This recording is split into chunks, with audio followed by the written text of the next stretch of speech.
Bienvenidos peregrinos, en el video del día de hoy vamos a estar abordando la visita a Alemania por parte del presidente ucraniano Volodymyr Zelensky, buscando inversión para reconstruir Ucrania, pero también para potencializar el ámbito económico en Ucrania. Todo esto mientras Zelensky pone su mirada en el intento ucraniano de pertenecer al bloque de la Unión Europea. También abordaremos el tema de que el grupo del G7 aparentemente ya llegó a un consenso para utilizar los fondos congelados rusos que están en Occidente para ayudar militar, económica y sobre todo humanitariamente a Ucrania. Aquí la pregunta es ¿cómo responderá Rusia al respecto? ¿Quieren saber más detalles? Pues aguarden, porque más adelante les voy a explicar exactamente cuál es la estrategia del bloque del G7.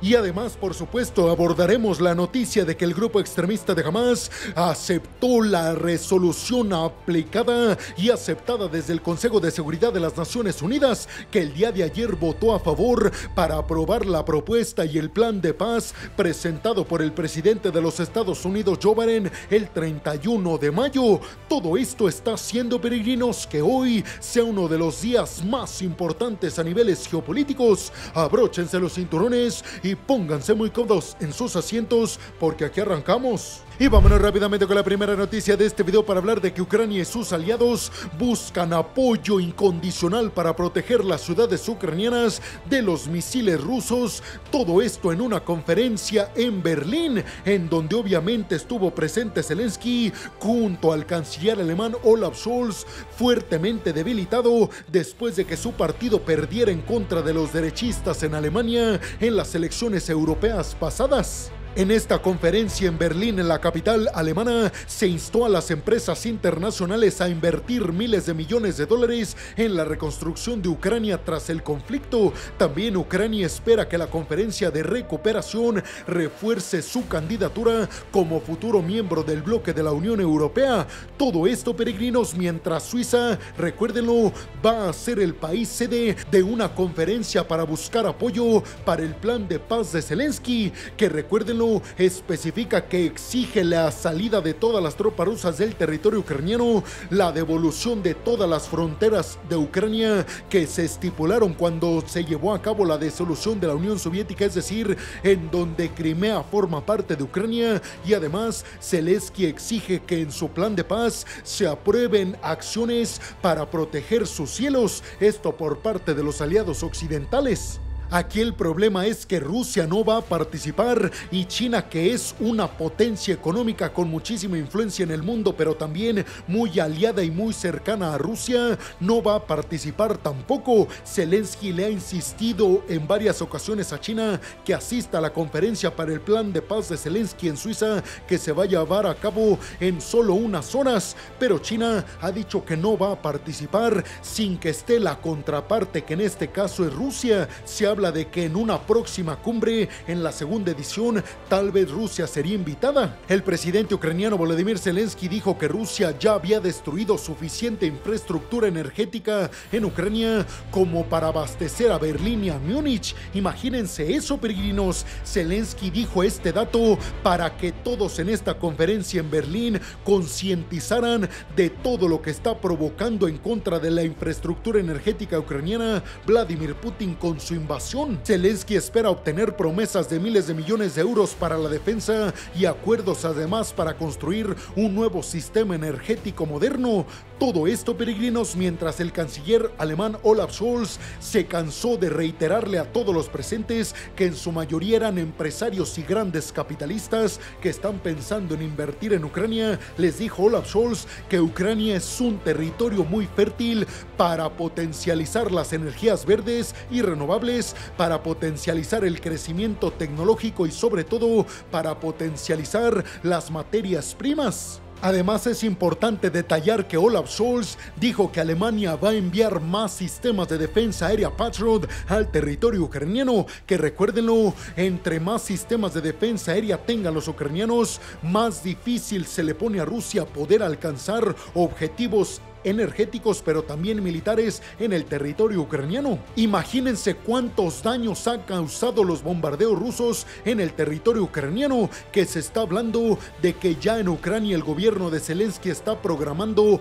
apagones y cortes de energía para satisfacer a todo el país. Zelensky y Scholz van a participar en la cumbre del G7 que se va a celebrar en Italia este fin de semana, y en donde se espera que aprueben que las ganancias de fondos congelados a Rusia sean enviadas a Ucrania para ayudarlos de forma humanitaria, económica y militar. Pero adelante les platicaré más al respecto. Zelensky enfatizó la importancia de no ceder la iniciativa a Rusia, mientras que el alcalde de Kharkov, la segunda ciudad más grande de Ucrania, aseguró que el poderío militar occidental que ha estado llegando en grandes cantidades nuevamente a Ucrania ha ayudado a restaurar la calma. Zelensky también se dirigió al parlamento alemán, en donde los partidos de centro derecha y de extrema derecha en Alemania abandonaron el parlamento mientras Zelensky estaba pronunciando su discurso. Recuerden que estos partidos de centro derecha y de extrema derecha en Alemania se oponen contundentemente a seguir financiando y apoyando militar y económicamente a Ucrania.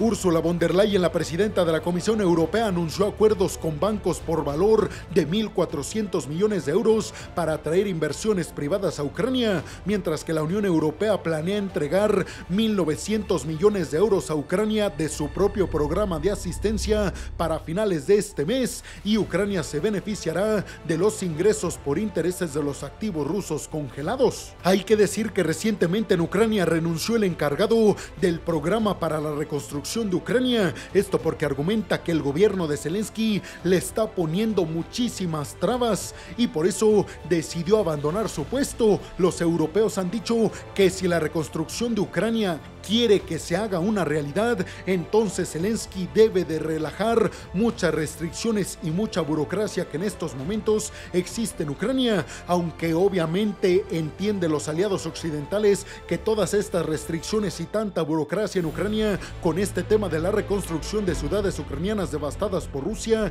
se debe más que nada al miedo de otra vez caer en grandísimos actos de corrupción en Ucrania, que antes del conflicto entre Rusia y Ucrania era uno de los más, o si no el que más, corrupción tenía en toda Europa. ¿Ustedes qué piensan, peregrinos? ¿Creen realmente que Olaf Scholz, el canciller alemán, apruebe en un futuro próximo el enviar misiles de largo alcance Taurus a Ucrania? ¿Será posible que ayuden los grandes capitalistas con sus inversiones a la reconstrucción de Ucrania? Y por último, ¿será posible que los derechistas y los ultraderechistas gobiernen en Alemania y puedan frenar el envío de ayuda militar, económica y financiera a Ucrania? Y vámonos rápidamente con la siguiente noticia de este video para hablar de que el grupo del G7 va a crear un fondo para apoyar a Ucrania utilizando los ingresos generados por los activos rusos congelados. Según se informó el día de ayer en la prensa internacional, el fondo se va a crear bajo una organización internacional como el Banco Mundial, con contribuciones en forma de préstamos de aceleración de ingresos extraordinarios. Se dice que los líderes del G7 planean dar el anuncio oficial el día 13 de junio, cuando comience la cumbre del G7 en Italia. Estados Unidos y los europeos ya han dicho que van a ser utilizados aproximadamente 50,000 millones de dólares que han generado en ganancias los fondos congelados a Rusia en todos los bancos occidentales. No coman ansias, peregrinos, que a continuación les voy a dar todos los detalles para que entiendan a la perfección a qué nos estamos refiriendo. Estados Unidos y los europeos han dicho esto, que 50,000 millones de dólares van a enviárselos a Ucrania. Por otro lado, los demás miembros del G7 que no pertenecen a la Unión Europea o que no son Estados Unidos, como el Reino Unido, Japón y Canadá, han dicho que también van a apoyar con ganancias de fondos congelados a Rusia para financiar apoyos a Ucrania. Aunque los países occidentales han congelado cerca de 300,000 millones en activos rusos, solo han dicho que van a acceder a los ingresos generados por esos fondos, que son aproximadamente 3,200 millones de dólares cada año. Les explico ahora sí este tema, peregrinos. Imagínense Imagínense que le congelaron a Rusia en activos en Occidente por valor de cerca de 300,000 millones de dólares, pero esos fondos que le han congelado a Rusia en bancos occidentales han estado generando intereses, es decir, ganancias para Putin y para los activos rusos. Esa ganancia que han generado los activos congelados a Putin son los que los aliados occidentales van a enviar a Ucrania. No le van a enviar los fondos como tal que le han congelado al Kremlin. Esto porque obviamente todos los aliados occidentales y sobre todo sus finanzas y sus bancos perderían mucha credibilidad si utilizan los fondos congelados directos a Rusia para apoyar a Ucrania. Estados Unidos inclusive ha sido el país que ha ido más allá y ha propuesto confiscar directamente los activos rusos, pero la Unión Europea y todos los demás miembros occidentales han dicho que esto no es posible. En cambio, la Unión Europea busca usar estas ganancias que les comenté anteriormente para apoyar a Ucrania. La última palabra la tienen los aliados europeos, ya que 3/4 partes de los fondos congelados a Rusia están en el territorio de la Unión Europea. Ellos tienen la mayor cantidad de los fondos que se le han congelado a Rusia y por eso son los que tienen la última palabra. Es importante detallar, peregrinos, que hasta el momento no se han dado detalles en específico sobre a qué sector exactamente van a ir en apoyo a estas ganancias a fondos congelados a Rusia, sobre todo para apoyar a Ucrania. No se ha dicho si van a ir al sector militar, al sector gubernamental, al sector humanitario. No se ha dicho nada.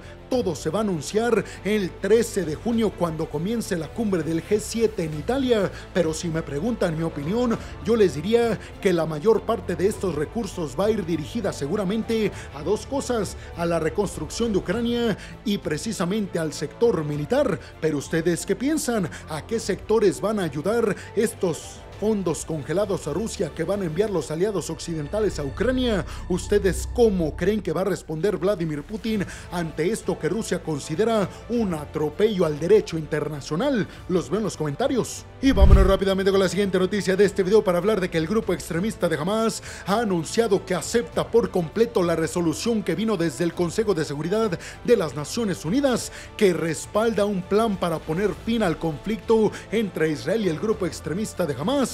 Y además el grupo palestino dijo que está dispuesto a negociar ya los detalles específicos para llevar a cabo e implementar este acuerdo, según un alto funcionario del grupo militante palestino. Sin embargo, hay que decir, peregrinos, que aunque Israel ha dicho que está de acuerdo y aunque Hamas ha dicho que también está casi de acuerdo y que únicamente faltaría observar de cerca todos los detalles y las letras pequeñas, Qatar y Egipto, que son los países que están mediando entre Israel y Hamas, han dicho que no han recibido una respuesta formal ni de Israel ni del grupo extremista de Hamas, es decir, únicamente se han dicho cosas, pero no se han puesto en papel. El secretario de Estado de Estados Unidos, Antony Blinken, dijo durante su visita a Tel Aviv, a la capital israelí, que las conversaciones del plan de posguerra para la Franja de Gaza iban a continuar en los próximos días, sobre todo ahora que Arabia Saudita se está acercando a un acuerdo con Israel para normalizar sus relaciones. Antony Blinken se reunió con funcionarios de Israel para impulsar el fin del conflicto, sobre todo para frenar los bombardeos aéreos y el avance terrestre, que ya llevan más de 8 meses desde que comenzó en octubre del año pasado este conflicto entre Hamas e Israel. La propuesta de Joe Biden, aprobada por el Consejo de Seguridad de las Naciones Unidas, incluye un alto al fuego y la liberación gradual de rehenes por parte de Hamas a cambio de liberación de palestinos encarcelados en Israel. Un alto funcionario del grupo extremista de Hamas llamado Sami Abu Siri dijo que aceptan la resolución de alto al fuego y que están listos para negociar sobre los detalles. Además dijo que aunque Hamas da de alguna forma luz verde para esta propuesta, lo que en realidad quiere el grupo es que se presente una fecha o al menos un plan en específico para un alto al fuego total, ya que el plan de Joe Biden que se aprobó en el Consejo de Seguridad de la ONU no especifica cuándo exactamente terminaría todo esto. Se menciona únicamente altos al fuego y pausas humanitarias para la liberación de rehenes y de prisioneros palestinos. Antony Blinken calificó la declaración del grupo extremista de Hamas como una señal esperanzadora,